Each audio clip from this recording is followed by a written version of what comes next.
Hello नमस्कार मोर channel आपलोक आपको एबार स्वागतम जोवाकाली अर्थात 30 मे प्रधानमंत्री नरेंद्र मोदी नेतृत्वाधीन सरकारे आको एबार शपथ ग्रहण करार पिছত এই ভিডিওটো যথেষ্ট তাৎপৰ্য বহন কৰে আৰু এই ভিডিওত মই কিছুমান গুৰুত্বপূৰ্ণ কথা আপোনালোকৰ লগত শ্বেয়াৰ কৰিবলৈ কৈ আছো।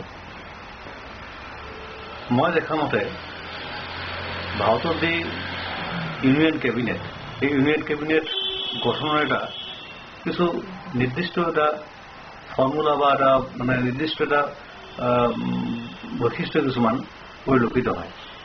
বৈশিষ্ট্যৰ প্ৰথম বৈশিষ্ট্যটো হৈছে যে হিন্দী বলয়ৰ পৰা বেছিভাগ মন্ত্ৰীক লোৱা হয় আৰু তাৰ এটা কাৰণো আছে যে তেওঁলোকৰ পৰা যথেষ্ট সংখ্যক কেণ্ডিডেট জিকি আহে, প্ৰতিনিধিত্ব বেছি থাকে তেওঁলোকৰ, গতিকে তেওঁলোকৰ তাৰ পৰা এইটো কৰা হয়। আৰু এটা গুৰুত্বপূৰ্ণ বিষয় যিটো এটা খুব এমিউজিং খাইব লগা এইটো হৈছে ৰামবিলাস পাছোৱানৰ দৰে মানুহ নেতা তেওঁ মানে যিকোনো গভৰ্ণমেণ্টে নাহক তেওঁ কিন্তু মন্ত্ৰী হৈয়ে থাকে। আপোনালোকে চাব যে মিষ্টাৰ পাছোৱান যোৱা যিকেইটা গভৰ্ণমেণ্ট হৈছে যিকোনো দলৰে নহওক তেওঁ কিন্তু মন্ত্ৰিত্ব লাভ কৰিছে।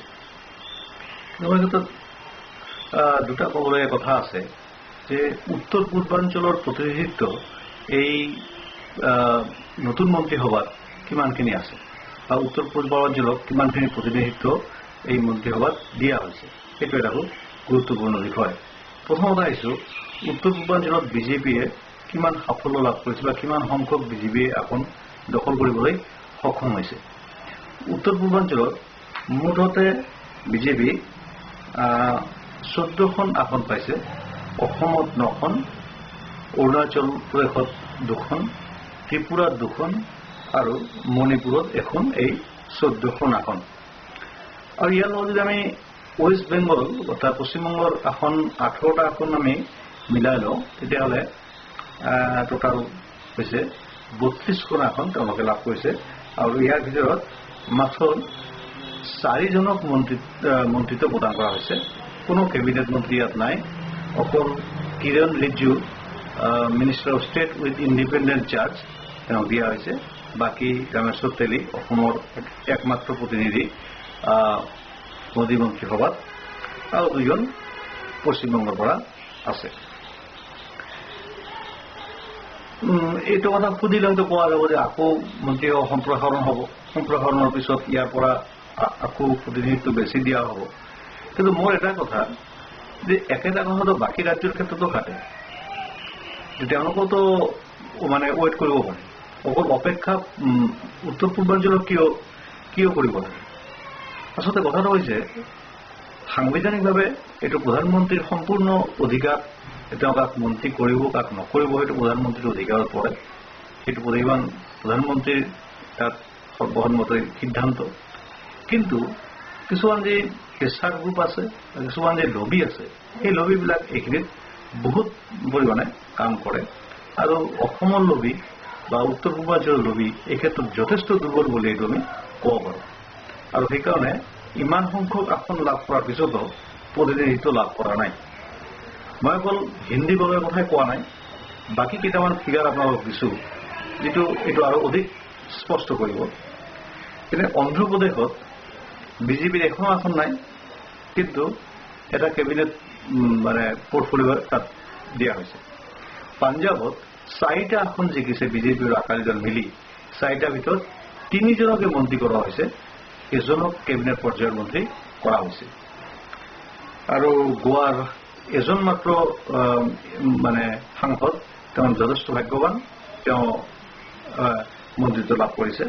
উত্তৰাখণ্ডত 5খন আসনৰ ভিতৰত এজনক কেবিনেট মন্ত্ৰিত্ব দিয়া হৈছে, দিল্লীৰ 7খন আসনৰ ভিতৰত এজনক কেবিনেট মন্ত্ৰিত্ব দিয়া হৈছে।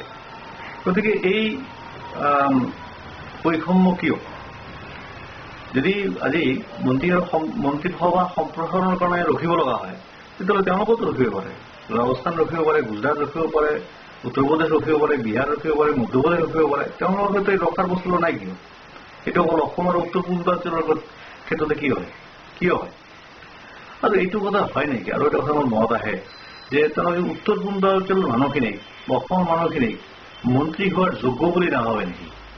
সেইটো কথা কিন্তু স্পষ্ট হয় যে কেবিনেট মন্ত্ৰী হোৱাৰ তেওঁলোকৰ যোগ্যতা নাই, এই ধৰণৰ এটা বস্তু কিন্তু মনত আহে। বাৰে বাৰে যে প্ৰধানমন্ত্ৰী বুলি যোৱা তেওঁৰ কাৰ্যকাল বা এইবাৰৰ ক্ষেত্ৰত উত্তৰ পূৰ্বাঞ্চললৈ যথেষ্ট সংখ্যক তেওঁ কথা কৈছে, ইতিবাচক কথা কৈছে, ইয়াৰ সম্ভাৱনাৰ কথা কৈছে, কিন্তু আল্টিমেটলি এইটো বাস্তৱত কি দেখা গৈছে যে উত্তৰ পূৰ্বাঞ্চলৰ মানুহৰ আল্টিমেটলি মন্ত্ৰী হোৱাৰ বা কেবিনেট পৰ্যায়ৰ মন্ত্ৰী হোৱাৰ এটা যোগ্যতা নাই বুলিয়ে মোৰ ধাৰণা হয়। অন্তত তেওঁলোক এই ধৰণৰ ভাবে, যিটো কথা খুবেই দুৰ্ভাগ্যজনক আৰু উত্তৰ পূৰ্বাঞ্চলৰ মানুহৰ কাৰণে অমানজনক। আৰু এই ক্ষেত্ৰত আটাইতকৈ জগৰীয়া কৰিব লাগিব আসাম বিজেপি আৰু উত্তৰ পূৰ্বাঞ্চলৰ বিজেপি। আসাম বিজেপি যথেষ্ট তেওঁলোকে নিজৰ ইয়াতে দম্ভ বাঢ়ি প্ৰকাশ কৰে, কিন্তু আচলতে তেওঁলোকৰ কিমানখিনি তেওঁলোকৰ দম্ভ, তেওঁলোকৰ কিমানখিনি প্ৰভাৱ দিল্লীত আছে, ইয়াৰ পৰা এইখিনি কথা কিন্তু যথেষ্ট পৰিমাণে স্পষ্ট হৈ যায়। তেওঁলোকে যদি সেই 7খন আসনৰ ঠাইত এজন মন্ত্ৰী, 4খন আসনৰ ঠাইত এজন কেবিনেট পৰ্যায়ৰ মন্ত্ৰী থাকে, তেতিয়া 9খন আসনৰ ঠাইত কিয় এজন কেবিনেট মন্ত্ৰী নাথাকে? কিয় থাকিব নোৱাৰে? এইটো কোৱা হ'ব পাৰে যে মন্ত্ৰিত্ব দিয়ে অকল প্ৰতিনিধিত্বখিনিক আমি নিশ্চিত কৰিব নোৱাৰোঁ, সেইটো ঠিক, কিন্তু সেইটো কথাটো বাকী ষ্টেটবিলাকৰ ক্ষেত্ৰতো ঠিকেই। ইতিমধ্যে তামিলনাডুৰ পৰা কথা আহিছে যে তেওঁলোকে প্ৰতিনিধিত্ব দিয়া হোৱা নাই, গতিকে তেওঁলোকে তাৰ অসন্তুষ্ট দৃষ্টি প্ৰকাশ কৰিছে।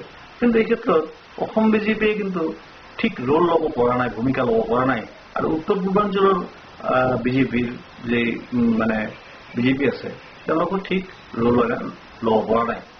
এই ক্ষেত্ৰত এটা ইতিবাচক দিশ, উত্তৰ পূৰ্বাঞ্চলৰ লগত এতিয়া পশ্চিমবংগতো যথেষ্ট সংখ্যক বিজেপিয়ে আসন লাভ কৰিছে, গতিকে উত্তৰ পূৰ্বাঞ্চলৰ পশ্চিমবংগ মিলাই পেলাই 32টা যি আসন দখল কৰিছে বিজেপিয়ে, এই দুটা ক্ষেত্ৰ মিলাই পেলাই কিন্তু এটা সদৰ্থক ভূমিকা তেওঁলোকে আগন্তুক দিনত লোৱাটো উচিত বুলি মই ভাবোঁ। নহ'লে এইটো উত্তৰ পূৰ্বাঞ্চল যি উপেক্ষিত, আল্টিমেটলি উপেক্ষিত হৈয়ে থাকে। তেওঁলোক ক'ব পাৰে যে সুষমা স্বৰাজ, অৰুণ জেটলী এই ধৰণৰ মানুহক মন্ত্ৰিত্ব দিয়া নাই, তেওঁলোক দিবই লাগিব, এইটোতো কোনো কথা নাই যে তেওঁলোক মন্ত্ৰী নহ'লে গাঁৱত আল্টিমেটলি মোদী চৰকাৰৰ কাম নচলিব, এইটোতো কথা নহয়। গতিকে এই ক্ষেত্ৰত উত্তৰ পূৰ্বাঞ্চলক আকৌ বঞ্চিত কৰা হৈছে। উত্তৰ পূৰ্বাঞ্চলে যথেষ্ট সংখ্যক শাসকীয় দলক আসন দিয়াৰ পিছতো তেওঁলোকক প্ৰতিনিধিত্ব দিয়া হোৱা নাই। অকল মাত্ৰ ৰামেশ্বৰ তেলী অসমৰ একমাত্ৰ মন্ত্ৰী, তথাপিও কেবিনেট মন্ত্ৰীও নহয়, আৰু মিনিষ্টাৰ অফ ষ্টেটৰ ইণ্ডিপেণ্ডেণ্ট চাৰ্জো নহয়, অকল ষ্টেট মিনিষ্টাৰ। এই ধৰণৰ বৈষম্যৰ অৱসান হোৱা উচিত। আৰু উত্তৰ পূৰ্বাঞ্চল তথা অসমৰ বিজেপিৰ নিজৰ কোৰ্চ কাৰেকশ্যনৰ বহুত প্ৰয়োজন আছে। আৰু ইয়াতে যিমানে দম্ভ কৰক, দিল্লীত আল্টিমেটলি যে তেওঁলোকৰ কোনো তেওঁলোকৰ চে নাই বা তেওঁলোকৰ কোনো ভূমিকা নাই, তেওঁলোকৰ তেওঁ ৰোল ল'ব নোৱাৰে, ডমিনেটিং ৰোল ল'ব নোৱাৰে, বা তেওঁলোকৰ যে প্ৰভাৱটো ঘটাব নোৱাৰে, সেই কথা কিন্তু স্পষ্ট হৈছে। আগন্তুক দিনত এই বস্তুটোৰ পৰিৱৰ্তন হওক, এই আশা আৰু আপোনালোকক ভিডিঅ' চোৱাৰ বাবে ধন্যবাদ জনাইছোঁ। নমস্কাৰ।